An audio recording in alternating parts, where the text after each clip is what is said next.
आज से बहुत साल पहले एक वाटरगेट इंसिडेंट हुआ था अमेरिका में। तो वाटरगेट में जो एथिक्स कमेटी के चेयरमैन थे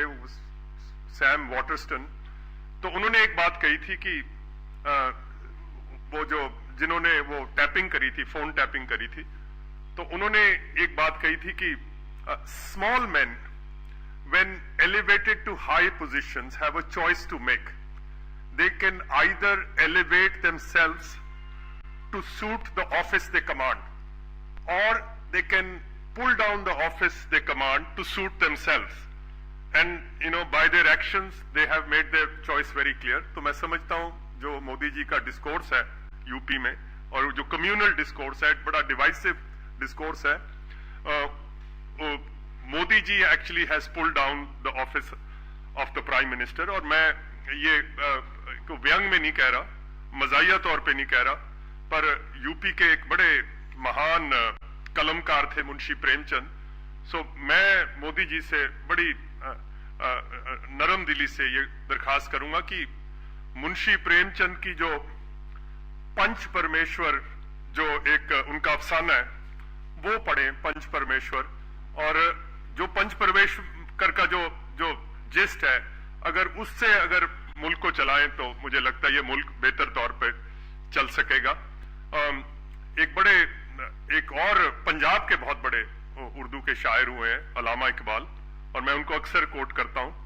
और अल्लामा इकबाल का एक बड़ा मकबूल शेर है कि वो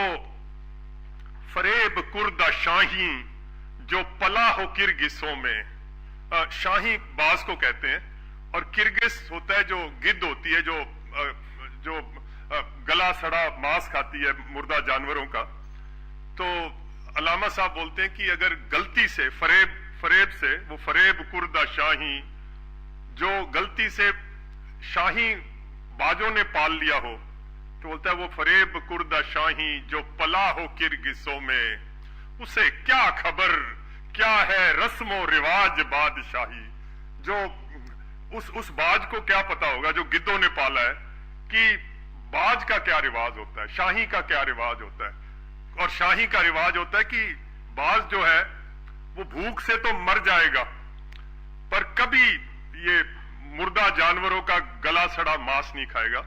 सो मोदी जी को ये भी दरखास्त है कि बाज की तरह वो हिंदुस्तान के प्रधानमंत्री हैं, और प्रधानमंत्री के जो ओहदे का जो वकार होता है, और मोदी जी के जो जुमले हैं उनसे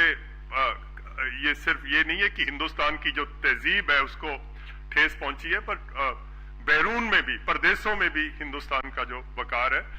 वो कम हुआ है। और इसी हवाले से आपने देखा कि रामजस कॉलेज में, क्योंकि जो इनके एक्टिविस्ट होते हैं, जो पार्टी के कारकुन होते हैं, वो प्राइम मिनिस्टर या उनके जो पार्टी प्रेसिडेंट है उनसे उन्होंने कोई ना कोई निर्देश लेना होता है या उनके नक्शे कदमों पे चलना होता है। तो जो रामजस का इंसिडेंट है, कांग्रेस पार्टी उसकी मुजम्मत करती है सख्त से सख्त लफ्जों में। और मैं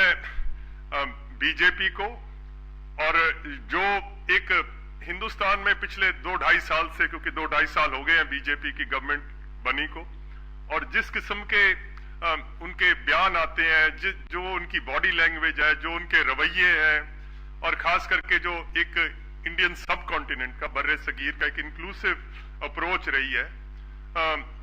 वो उस पे बहुत ठेस पहुंची। और खास करके क्योंकि मेरा तल्लक पंजाब से है, तो जब हिंदुस्तान और जो पार्टीशन हुई, तो पार्टीशन हिंदुस्तान की नहीं हुई थी, पार्टीशन तो बंगाल की हुई थी और पंजाब की हुई थी। और मैं आपको ये खुलूस दिली से, नेक दिली से बता रहा हूं कि लाखों